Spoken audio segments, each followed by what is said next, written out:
Welcome, it's Abhi's Kitchen, and today I want to share with you a quick roti recipe. This is the Sada Roti. So for this recipe you will need some all-purpose flour. You can use whole wheat, you can use half and half, some baking powder and water to knead. Now this roti is a very quick and simple roti recipe. If you've had pita bread before, then you will like Sada Roti. It is a bit more meatier on the inside and it goes really nice with gravies and stews and curries and stuff like that. Now I'm incorporating here my flour and my baking powder, and I'm going to add water to knead this into a semi-soft dough. Now this roti, unlike its paratha roti counterpart, does not require any oil, and some persons find this to be a healthier option than the oil roti. Now I'm going to continue kneading this. I want the flour to come together here. You will also need a little bowl of additional flour to help in the kneading process, because if the dough gets too sticky, you just want to dip your hands into the flour and bring this dough together. So here my dough has come together into a nice semi-soft ball here, and as you can notice the texture is very rough and I want it to be like that. I'm going to flour my surface here, put my dough out, and I'm going to turn my bowl over it, and I'm going to cover this. I want this roti to rest. Now Sada Roti does not do well with over kneading because the gluten is going to get too stretchy, and that will not give you nice fluffy absorbent layers. Now I'm going to lightly flour my hands and give this rested dough a knead. Now I'm just going to fold the dough onto itself. And what I want to do is just start to work this dough into a nice, long, smooth log and start to divide. This amount is going to give you 4 to 5 Sada Roti. So there I've divvied up my dough. And now I'm going to lightly dust my hands. Again, you don't want to put too much flour. And I'm going to smooth this ball, tuck and roll in preparation for cooking. Now I also have my tawa on. I just put it on, and that's on medium heat, and that's gonna come up to temperature. You can also cook this on a flat pan, a griddle, or a frying pan. That's good enough as well. Flour and set aside.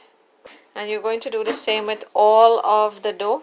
Smooth, tuck and roll them, flour, and set aside to cook. You don't want these rotis to be resting here long.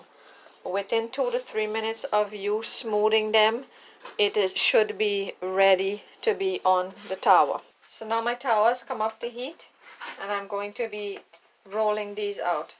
Now you want to roll it out to about 6 inches. So that's 6 inches wide and about 1/4 inch thick. These rotis are not as big as the oil roti. There, and this is ready for the hot tawa. Tawa is nice and hot. As always, that's my way of testing. And onto there I'm going to put my roti, and I'm going to leave it. After about 15 to 30 seconds you're going to see bubbles forming, and when you see those bubbles forming, it will be your cue to flip. And here it's been 30 seconds, and as you can see, it's starting to bubble up. Now you're going to take your hands and rotate it, and then gently flip it over to the other side. You want to keep your tawa between medium to low heat, or your pan, whatever you're cooking this with. You want this roti to cook slowly. You don't want it to be burnt, or you don't want it to be raw. And it's going to form up. It's going to start to form a nice crust on the outside. After about 30 to 35 seconds, same, I'm going to rotate, and when you flip you can see some nice golden color. Now the roti, it's baked on this tawa, and now we're ready to move on to the second step, where you take this roti and you put it into the microwave for 30 seconds. this is going to puff up, it's going to swell, and it's going to give you a nice pocket Sada Roti.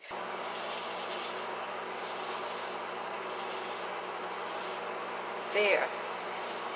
And here is the Sada Roti. It's cooked and it's ready. Now some persons would rub some butter on here, or you could leave it as is. So here again is another one onto the tawa. After about 30 seconds, when those bubbles have formed, you're going to flip it, let it cook again for 30 seconds on that side, and then 30 seconds into the microwave is going to puff up, balloon, and burst into a nice, soft, tasty roti. Now traditionally, when Sada Roti was being cooked in the countryside, it was being cooked on the fireside outside or on the stove, and we didn't have microwaves. So the older women folk, they used to what you call seke the roti on the tawa. The sekeing was their way of puffing up the roti. So the way I saw my grandma do it is she would pull the tawa aside, lower the stove, and slide the roti down over the direct flames. Now, as you can imagine, when the direct flame hits the roti, it's going to start smelling. Now, that was an aroma that I enjoyed waking up to every day. And you want to rotate this so it doesn't burn. There, as you can see, that's what I'm talking about. And the roti started to puff up and swell. So it's the same thing, but with the microwave it doesn't get as dark or blackened. Now that one just came out of the microwave. As you can see, it's still puffy, and what I like to do on mine is rub some nice butter on both sides, and this roti is ready to be eaten. This was the first roti that we made, and I want to break into it to show you the inside of what I'm talking about.